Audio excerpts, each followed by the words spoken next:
Nabi Sulaiman merupakan anak dari Nabi Daud dan masih keturunan dari Nabi Ibrahim. Silsilah Nabi Sulaiman yakni Sulaiman bin Daud bin Isya bin Uwaid bin Abir bin Salmun bin Nahshun bin Awinazab bin Aram bin Hashrun bin Farid bin Yahuza bin Yakub bin Ishak bin Ibrahim. Nabi Sulaiman mewarisi kerajaan sang ayah, Nabi Daud. Ia menjadi seorang nabi sekaligus raja, sama seperti Nabi Daud. Berikut ini kisah Nabi Sulaiman mulai dari berbicara dengan semut hingga bertemu dengan Ratu Balkis. Kisah Nabi Sulaiman yang dapat memahami bahasa hewan. Allah memberikan banyak kelebihan bagi Nabi Sulaiman, salah satunya adalah dapat memahami dan berbicara dengan hewan. Ini menjadi mukjizat Nabi Sulaiman. Dalam Al-Quran Surat An-Naml dikisahkan bahwa Nabi Sulaiman mendengar perkataan koloni semut. Saat itu, Nabi Sulaiman dan bala tentaranya melintas melewati sebuah lembah di mana terdapat sarang semut. Hingga akhirnya seekor ratu semut berkata pada bangsanya, "Wahai semut-semut, masuklah ke dalam sarangmu agar kamu tidak diinjak oleh Sulaiman dan bala tentaranya, sedangkan mereka tidak menyadarinya." Nabi Sulaiman yang bisa memahami perkataan semut tersebut pun tersenyum seraya tertawa. Kemudian, Nabi Sulaiman berdoa, "Ya Tuhanku, anugerahkanlah aku ilham dan kemampuan untuk tetap mensyukuri nikmat-Mu yang telah Engkau anugerahkan kepadaku dan kepada kedua orang tuaku dan untuk tetap mengerjakan kebajikan yang Engkau ridai. Aku memohon pula, masukkanlah aku dengan rahmat-Mu ke dalam golongan hamba-hamba-Mu yang saleh." Selain itu, sebuah hadis Abu Hurairah meriwayatkan ia pernah mendengar Rasulullah SAW bersabda, "Nabi Sulaiman keluar menemui orang-orang dan melihat mereka sedang meminta hujan. Di antara mereka terdapat seekor semut yang menengadahkan tangannya ke langit. Lantas Nabi Sulaiman berkata, 'Pulanglah. Doa kalian telah dikabulkan karena seekor semut.' Nabi Sulaiman juga mempunyai burung yang menjadi kesayangannya, yakni burung hudhud. Burung ini nantinya akan membawa kabar terdapat sebuah kerajaan makmur yang penduduknya menyembah matahari." Kisah Nabi Sulaiman dengan bangsa jin. Nabi Sulaiman juga dikenal dapat menaklukkan bangsa jin atas izin dari Allah. Bangsa jin ini bekerja di bawah perintah Nabi Sulaiman untuk membangun gedung dan menjadi bala tentara kerajaan Nabi Sulaiman. Kisah Nabi Sulaiman dengan Ratu Balkis. Al-Kisah, Nabi Sulaiman sedang mengecek para pasukannya yang terdiri dari bangsa manusia, bangsa jin, dan hewan-hewan. Saat pemeriksaan tersebut, diketahuilah bahwa burung hudhud tidak ada di tempatnya. "Mengapa aku tidak melihat hudhud? Ataukah ia termasuk yang tidak hadir? Pasti akan kuhukum ia dengan hukuman yang berat atau kusembelih ia, kecuali jika ia datang kepadaku dengan alasan yang jelas." Tidak lama kemudian, burung hudhud pun datang dan segera meminta maaf atas keterlambatannya. Burung hudhud juga membawa kabar bahwa dirinya melihat sebuah negeri yang besar dan makmur dan diperintah oleh seorang ratu. Namun, negeri tersebut tidak menyembah Allah melainkan menyembah matahari. Negeri tersebut bernama Negeri Sabah. "Aku telah mengetahui sesuatu yang belum engkau ketahui. Aku datang kepadamu dari negeri Sabah, membawa suatu berita penting yang meyakinkan kebenarannya. Sesungguhnya aku mendapati ada seorang perempuan yang memerintah mereka penduduk negeri Sabah. Dia dianugerahi segala sesuatu dan memiliki singgasana yang besar," kata burung hudhud kepada Nabi Sulaiman.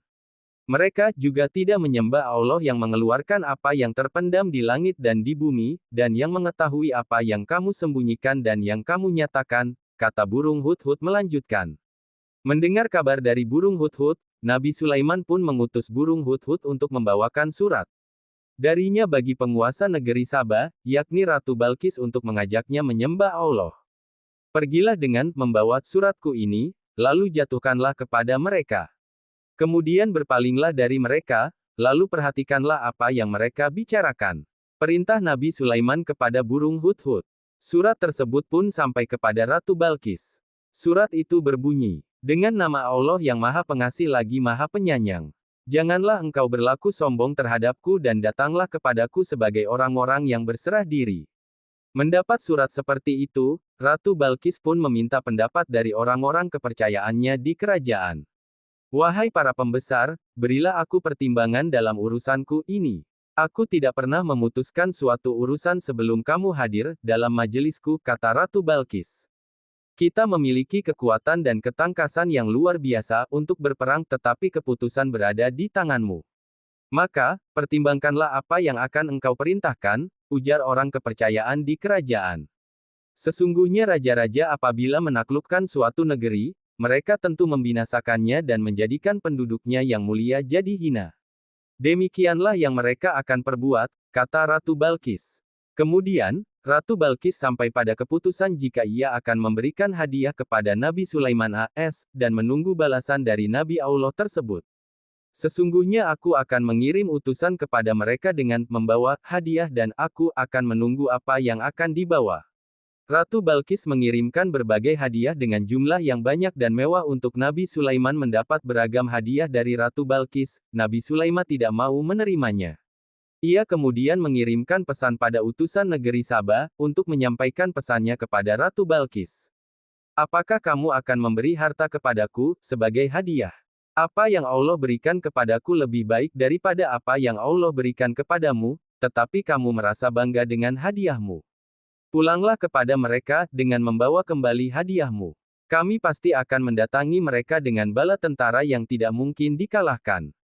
Kami pasti akan mengusir mereka dari negeri itu, Saba, dalam keadaan terhina lagi tunduk, begitu pesan dari Nabi Sulaiman untuk Ratu Balkis. Saat utusannya kembali ke negeri Saba, dan mendengar pesan dari Nabi Sulaiman, Ratu Balkis kemudian hendak datang ke istana Nabi Sulaiman. Sementara itu, Nabi Sulaiman berunding dengan para pembesarnya di istana. Nabi Allah tersebut bertanya kepada para pembesar serta bala tentaranya siapa yang sanggup memindahkan istana Ratu Balkis ke istananya. Wahai para pembesar, siapakah di antara kamu yang sanggup membawakanku singgasananya sebelum mereka datang menyerahkan diri? Setelahnya, makhluk dari golongan jin muslim yang disebut Ifrit menawarkan diri. Jin Ifrit menyebutkan bahwa dirinya bisa membawa istana Ratu Balkis ke istana Nabi Sulaiman, sebelum Nabi Sulaiman berdiri dari tempat duduknya dan riwayat lain mengatakan hanya, sekejap mata. Akulah yang akan membawanya kepadamu sebelum engkau berdiri dari singgasanamu. Sesungguhnya aku benar-benar kuat lagi dapat dipercaya. Nabi Sulaiman juga mengubah singgasananya agar serupa dengan singgasana milik Ratu Balkis. Saat sang ratu bersama rombongannya datang, Nabi Sulaiman pun bertanya, serupa inikah singgasanamu? Sepertinya iya, kami telah diberi pengetahuan sebelumnya dan kami adalah orang-orang yang berserah diri kepada Allah, kata Ratu Balkis.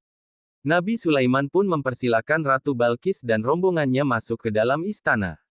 Ketika itu, Ratu Balkis melihat kolam air yang besar di istana Nabi Sulaiman dan menyingkapkan gaunnya hingga terlihat kedua betisnya. Kemudian, Nabi Sulaiman mengatakan bahwa itu adalah lantai yang terbuat dari kaca sehingga kejernihannya tampak seperti kolam sungguhan. Sesungguhnya ini hanyalah lantai licin, berkilap, yang terbuat dari kaca, ucap Nabi Sulaiman. Lalu, Ratu Balkis yang terpesona akan kebesaran Tuhan yang diutus melalui Nabi Sulaiman, berkata, "Ya Tuhanku, sesungguhnya aku telah berbuat zalim terhadap diriku. Aku berserah diri bersama Sulaiman kepada Allah, Tuhan semesta alam." Kisah Nabi Sulaiman dengan Ratu Balkis ini tertulis dalam Al-Quran Surat An-Naml ayat 20-44. Kisah Nabi Sulaiman AS. Jadi hakim untuk memutuskan perkara. Nabi Sulaiman terkenal sebagai seseorang yang bijaksana. Bahkan, saat Nabi Daud masih menjabat sebagai seorang raja, Nabi Sulaiman AS pernah memutuskan suatu perkara dan solusi darinya tersebut dibenarkan oleh Nabi Daud. Diriwayatkan, ada penduduk yang mengadu kepada Nabi Daud bahwa kebun anggurnya dirusak dan tanamannya dimakan oleh kambing-kambing. Nabi Daud kemudian memutuskan bahwa sang pemilik kambing memberi ganti rugi kepada sang pemilik kebun. Namun, Nabi Sulaiman beda pendapat. Menurutnya, pemilik kambing harus menyerahkan kambingnya sementara ke pemilik kebun dan memanfaatkan susu kambing tersebut, sedangkan pemilik kambing harus memperbaiki kebun yang rusak seperti sedia kala.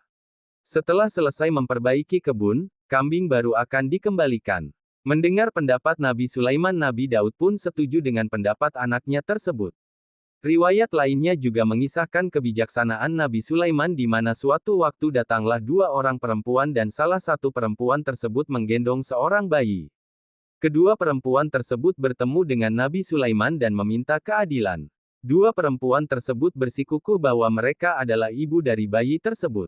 Perseteruan pun tak terhindarkan hingga akhirnya Nabi Sulaiman memberikan solusi cerdik. Nabi Sulaiman mengatakan bahwa bayi tersebut harus dibelah menjadi dua agar dua perempuan tersebut sama-sama adil. Mendengar keputusan tersebut, perempuan pertama menangis dan langsung mengikhlaskan bayinya agar dimiliki perempuan kedua asalkan bayi tersebut hidup. Sementara perempuan kedua sepakat dengan solusi yang ditawarkan oleh Nabi Sulaiman. Melihat hal itu, Nabi Sulaiman lantas menyerahkan bayi kepada perempuan pertama dan menyatakan bahwa perempuan pertama adalah ibu dari bayi tersebut. Hal ini bukan tanpa alasan, Nabi Sulaiman melihat rasa keibuan pada perempuan pertama. Wafatnya Nabi Sulaiman. Tidak ada yang mengetahui pasti perihal wafatnya Nabi Sulaiman. Menurut riwayat, wafatnya Nabi Sulaiman diketahui saat tongkatnya rapuh dimakan rayap dan membuatnya jatuh. Barulah jin dan bala tentaranya mengetahui bahwa Nabi Sulaiman telah meninggal dunia. Ini menjadi tanda bahwa tidak ada yang mengetahui hal gaib melainkan Allah. Maka, ketika telah kami tetapkan kematian Sulaiman, tidak ada yang menunjukkan kepada mereka kematiannya itu, kecuali rayap yang memakan tongkatnya. Ketika dia telah tersungkur, jin menyadari bahwa sekiranya mengetahui yang gaib, tentu mereka tidak berada dalam siksa yang menghinakan. Quran Surat Saba, ayat 14. Wallahu a'lam bisawab. Begitulah kisah Nabi Sulaiman yang dikenal dengan ketaatannya, kebijaksanaannya, serta kekuasaannya.